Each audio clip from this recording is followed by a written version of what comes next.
jistaqsi kull nhar ta' ġimgħa fid-9:20 ta' filgħaxija fuq One.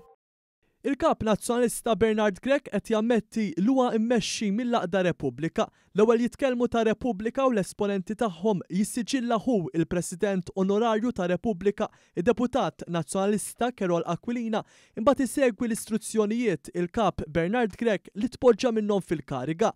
Robert Aquilina nfexxi attakka lil Prim Ministru fl-aħħar ħarġa ta' illum nhar il-Ħadd mistoqsi u xħireġ għall-elezzjoni mal-Partit Nazzjonalista għalli il-Partit ta' Bernard Grech huwa l-akbar partit fl-oppożizzjoni. Tkellem ukoll il-kellim ta' Bernard Grech għall-Ġustizzja Kerol Aquilina li b'ritratt meħud meta ħarġu l-konklużjonijiet igrant għal affarijiet li l-Uffiċċju tal-Prim Ministru wieġeb mod inekwivoku dwarhom.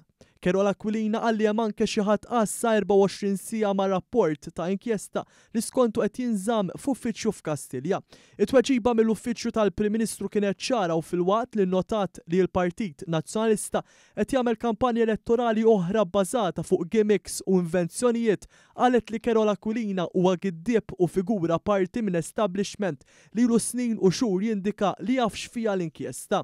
Imbagħad kien imiss li jitkellem Bernard Grech li mistoqsi dwar l-attakk tiegħu fuq l-Avukat Ġenerali biex din tagħtih l-inkjesta ammetta li għandu direzzjonijiet xi jsegwi.